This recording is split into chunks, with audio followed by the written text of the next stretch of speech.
Okay, so we'll go ahead and get started, but before I start the PowerPoint, I'm going to show you this. I don't know if I've shown you this before, but we're going to talk about, among other things, temperature. And you guys know that you can just type in Google, and probably Bing too, but you can convert, 70 or 65.38 F to Celsius. So, I mean, you can put anything in there. I probably showed you when we were doing like the whole pounds to grams and that sort of thing. But you can just have it crunch out those numbers. So I just think that's nice. Cool. So yes, we are on to Unit 3. Great.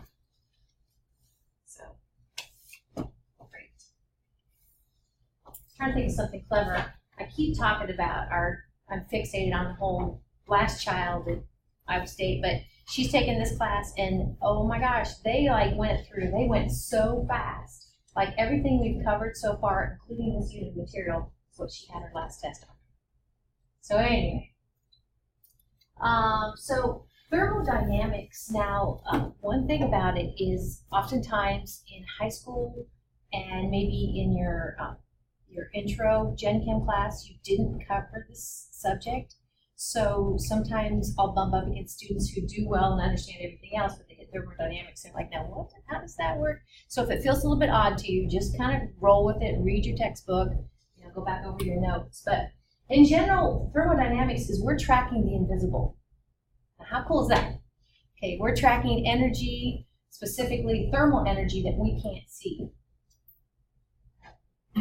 So, by the way, we're going to talk about some definitions, and it's going to cross over a little bit with physics. But in general, one way to look at energy is the ability or capacity to do work.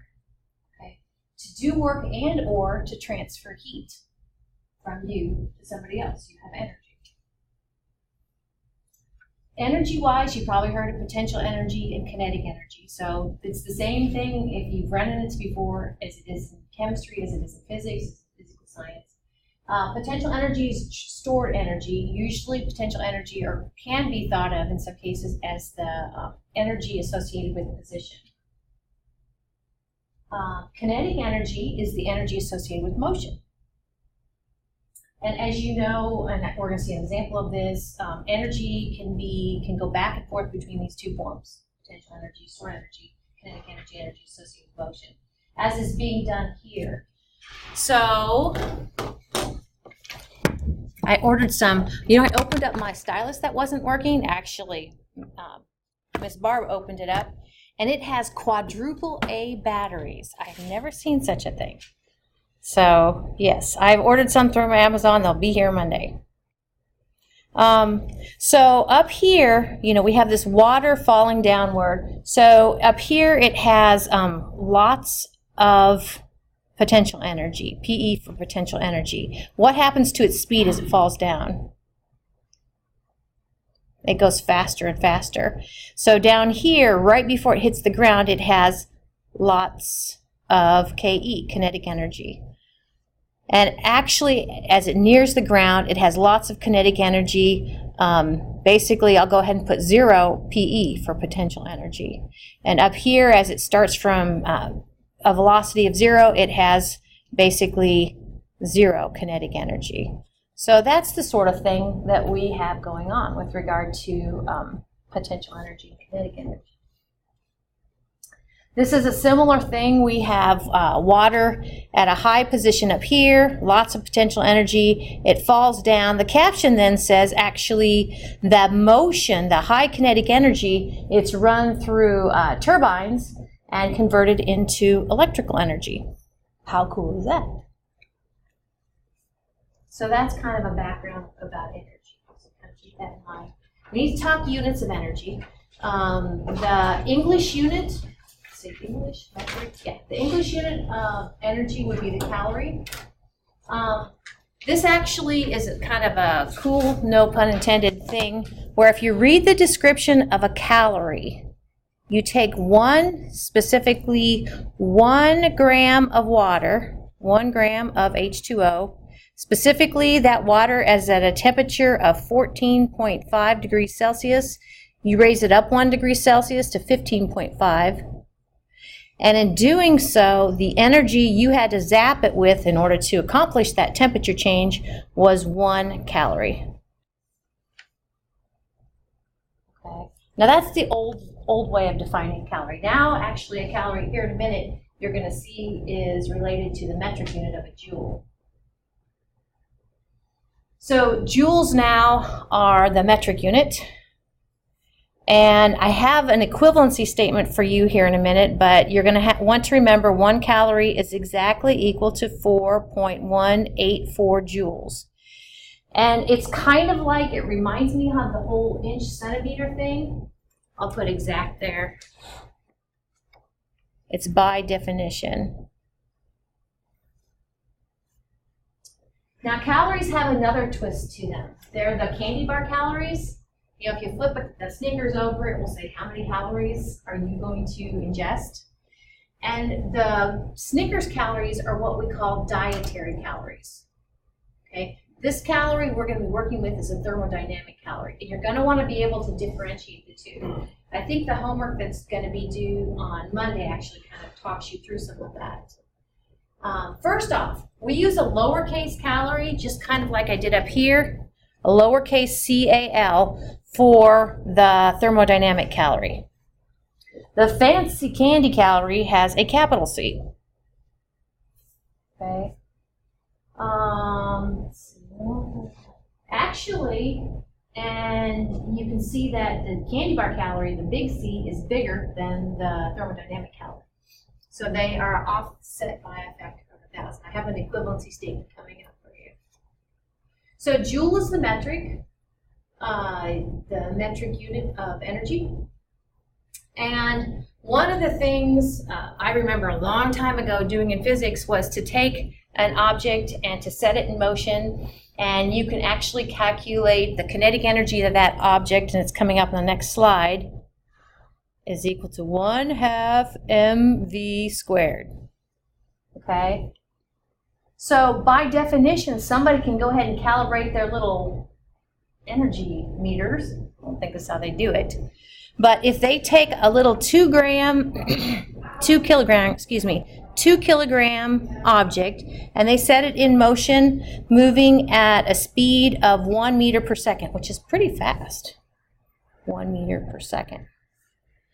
So then if you apply this formula, 1/2 times the mass, which is 2 kilograms, times the velocity squared, which is 1 meter per second, I'm running out of room, squared. Of course, these 2 cancels, and you get 1 kilogram meter squared per second squared. Okay? 1 kilogram meter squared per second squared. And that, by definition, is a joule. So we've talked about the metric system, the international standard system of units. And so the joule is the crown. No pun intended. Oh my goodness. So the abbreviation for joule is a capital J. This is the formula that we used just a minute ago. Kinetic energy is 1/2 mv squared. Here in a minute, we're going to switch from cars, 2 kilogram car moving at 1 meter per second, to actually atoms and molecules moving. And we don't do this in this class, but I'm trying to think if in my background in my graduate classes we did this. You can actually, all matter is in motion, okay? And so then the amount of kinetic energy that matter has can be calculated by how fast it's going. That's the v squared times the mass. Okay. All right, but we're not going to do that. But we are going to, a different way, get at the kinetic energy, or get a sense for the kinetic energy of matter. So things we've talked about so far, units of energy, 1 calorie by definition, instead of having 1 gram of water going from 14.5 to 15.5 degrees Celsius, now 1 calorie by definition in the English system is exactly equal to 4.184 joules. And then these equivalency statements, every once in a while, they'll show up on my Unit 3 exam. So You're going to want to see in the first unit of material, I had things that you had to memorize, and I think I put like arrows next to them. I'm putting arrows next to these. I'm going to hold you accountable for this.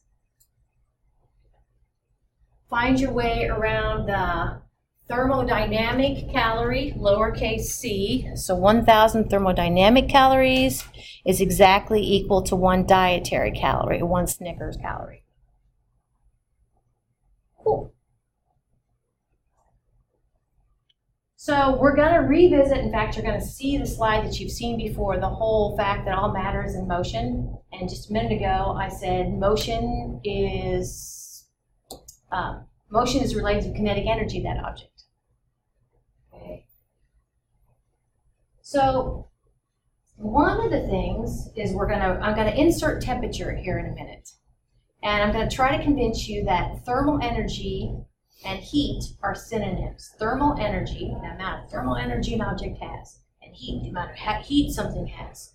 Those are synonyms, but temperature is not synonymous with those two terms. So thermal energy, the amount of thermal energy an object has, is related to its motion, its kinetic energy. So again, you're going to see a slide here in a minute about, you're going to see the solid, the liquid, and the gas, and the cute little particles in motion. So which phase are the particles in the most motion? Gas, yep. So it has the most kinetic energy. But one thing about it, even if you don't have a phase change, I'm hoping you guys would buy into this, I'm sure you would. The more energy you zap something with, the faster the cute little molecules are going to go. The more thermal energy it has, which is true. And the higher the temperature gauge will go if you have a thermometer in it. Okay. So here's this little video, see if that works for us. Here is OpenStax. Of course, you can kind of see the rainbow around it, color around it. Are you guys, how's the whole textbook going? I would ask you if you're reading your textbook, but I can tell you that in the past, actually, that's kind of one of the reasons I went to OpenStax, is because Petrucci, which was a great textbook also, students wouldn't read their textbook either. But remember, OpenStax is a good, solid textbook. From left to right, how can you tell that, just from the picture, that these guys are colder? Not the color, but what about it? Yeah, it's kind of like less movement shown here. Less movement here, more movement here. And I'm like, well, that's pretty darn clever. What would happen if I take these fast-moving ones and I put a little bridge here? And so the slow-moving ones and the fast-moving ones can mix. What would happen there? Yeah, the slow ones would get knocked around, and they'd pick up some energy. That's exactly what happens. And then the ones that hit them, the fast ones, would lose some energy. So eventually they kind of even out. This kind of reminds me of, like we're bumping up against winter. It's going to be bitterly cold. Hopefully not, but we need to kill those germs out. So when you open up your door to the outside, you feel the cold air rush in. Well, honestly, between the warm air and the cold air, it's more, the warm air actually with more kinetic energy is rushing out. So if you're out there, you feel a rush out. And it must be creating somewhat of a vacuum.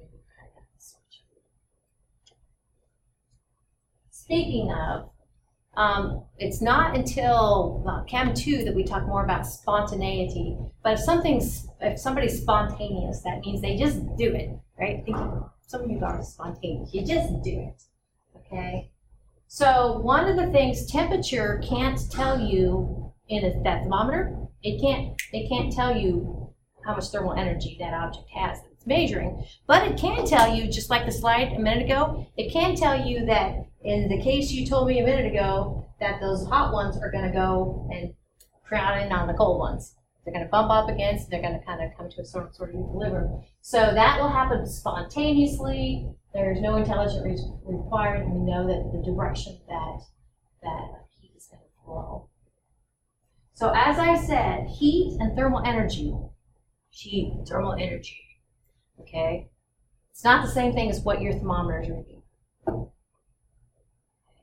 Temperature is not synonymous. I will tell you here in a minute, and we'll look more at it later, how your thermometer is an indication of thermal energy, because it is.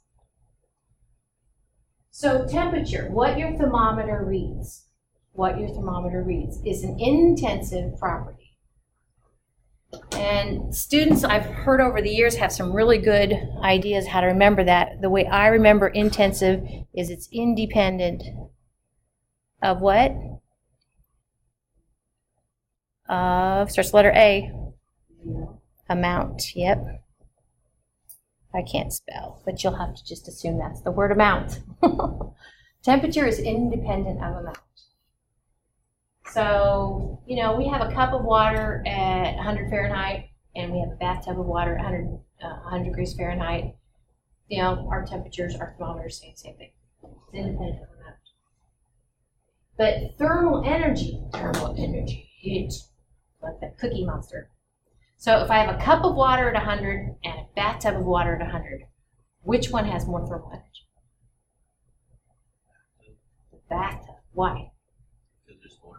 Because there's more mass, exactly. So those are now 2 of 3 things that you need to say how much thermal energy an object has. You need to go ahead and get a fix on its temperature with the thermometer. You need to know its mass, and the other thing is the specific heat. Cool.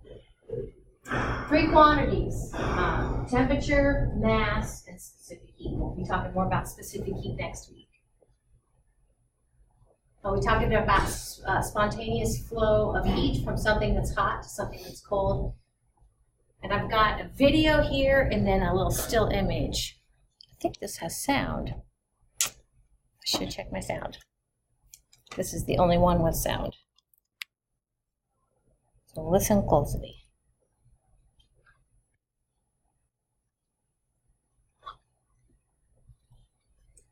So I've got a series of three pairs here. This is starting out where they're isolated, hot and cold. You guys told me these more motion here with the hot one, slower with the cold one. Okay. So one thing temperature or the thermometers would tell us in each of these chambers was the direction that thermal energy was going to flow. These hot ones are going to bounce up against the cold ones. And just like the video we saw, when the dust finally settles, okay, they're all going to be at the same temperature. They're all going to have the same kinetic energy. So it's what we call thermal equilibrium. We'll talk more about equilibrium in Chem 2 also. So temperature scales. So thermometers are important with regard to thermal energy, the temperature at which an object is. So probably if you're wondering if it's going to be a mild day or a hot day or a cold day, you're like me, you're going to look at the Fahrenheit temperature. But that's English, no offense. The metric unit of temperature is Celsius. We're going to look a little bit at the relationship between the Fahrenheit and Celsius scale. This afternoon, I kind of showed you how you can use Google to convert between Fahrenheit and Celsius. It's kind of helpful to pick water as a starting point. So you probably would tell me that, you know, being the science students that you are on the Celsius scale, that water freezes at 0 Celsius and water boils at 100 degrees Celsius. And that corresponds, since you know we're all kind of worried about that freezing rain sort of thing, is that the transition temperature on the Fahrenheit scale for water to freeze is 32 Fahrenheit, for it to boil is 212 Fahrenheit. So we have those kind of 2 sets of ordered pairs. You're going to see those plotted here in a minute. There's a thermometer to kind of show you side by side what we have going on. Oh yeah, this is like a little bit of trivia. You never know. It seems like, what was I watching, the Cash Cab the other day? Okay, and this actually was a question. At what temperature is Fahrenheit and Celsius the same? It's -40. So if you ever run into that, -40. They coincide. But other than that, we can see the 2 pairs here with regard to water boiling, with regard to water freezing. But of course, we need to go even cooler, no pun intended, cooler metric scale than the Celsius scale, and that would be the Kelvin scale. So I put the Kelvin scale over here up on the far right now. Now, the thing about the Celsius and the Kelvin scale is they are both metric, and their units are equal. So units are equal. So their jumps are equal. So that means they have this kind of cool just offset. So they are offset by a number of units, 273.15. You can check that here at 0 Celsius. We are at a Kelvin temperature of 273.15. Okay. And then how does that work? Yeah. At 0 Kelvin, what's so interesting about 0 Kelvin? Lowest temperature possible. Lowest temperature possible. Absolute zero. Yep. At that temperature on the Kelvin scale, we are at negative 273.15 degrees Celsius. If you want to draw that in, you can. I usually rant to my students when I get to this point, because we went to Chicago, the planetarium, and they had a cool really overusing that word, really neat planet exhibit. And so they gave information about each of the planets, the density, and one other thing they gave about each of the planets was their surface temperatures. And I was fine until you start to look, and the little thing that, they say, well, surface temperatures here, surface temperatures here. The bottom is like negative 300 Celsius. I'm like, dude, do you not know that it stops at negative 273.15 Celsius? So I don't know. It's a small thing, but I just think it's wrong to see a negative 300 Celsius. Because like you said, nothing can be colder than negative 273.15. So this kind of does the same thing. Again, you still have these ordered pairs on the Celsius and Fahrenheit scale, 032, and water boils at 100 and 212. Then over here over here now on the left, we have the Kelvin scale added in. So we have 3 temperature scales, and I'm going to kind of talk you through temperature scales in general. You might not have thought about them very much. Or scales in general. Forget the temperature, just scales in general. We can have these, maybe it's not gonna, maybe it's coming up. These terms right here, interval, level, okay, that is not nearly as sophisticated as the ratio level. And you're gonna see that here in a minute. I think there are 4 different sophistications of a scale. Ratio level, interval level. The interval level, I'll just go ahead and tell you that is actually our Fahrenheit scale and our Celsius scale, the ratio level, and we don't use the degree sign with units of Kelvin. This is the Kelvin scale.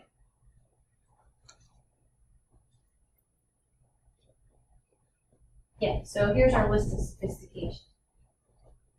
So here's one that involves no numbers. It's just called the nominal scale. And to me, you almost have to, you don't even have to be biased. Like we could come in here, we could say we have so many blondes, so many brunettes, so many redheads. Okay, there's no numbers involved, and we didn't say anything about anybody. No ranking even implied. That's nominal. But it's a way of sorting through things, sorting through data.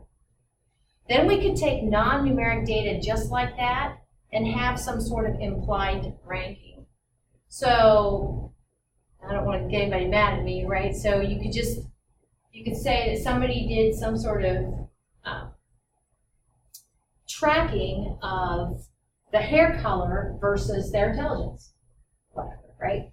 So in that case, you would actually see hair color going up, non-numeric, okay?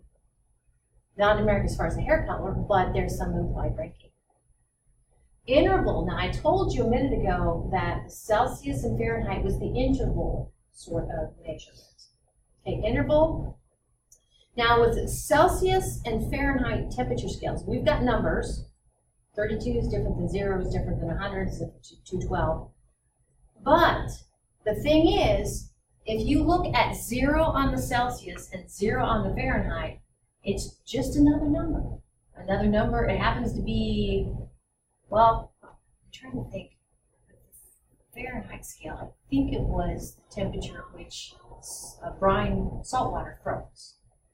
So I don't know. But 0 Fahrenheit and 0 Celsius, can you have negative values? Yeah. Can you have positive values? Yeah. So the 0 does not mean anything. So the ratio level, then, it's numeric, and the 0 really means something. It means the absence of whatever that thing is. So in the case of 0 Kelvin, that means, 0 Kelvin, that means the absence of thermal energy, absence of any temperature, the absence of any motion that then translates to thermal energy. That's it. So a true 0, like 0 Kelvin, means that you don't have, it's the absence of that particular major quantity. So like for instance, if I were to get a ruler, you know, we could say that, something is, 9 inches long, something is, 18.57329 inches long, and then as far as, now that gets a little tricky, can something be 0 inches long?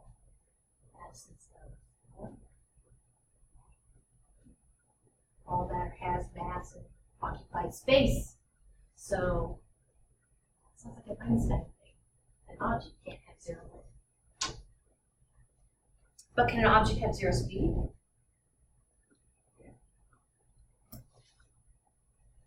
So that would be a ratio level measurement.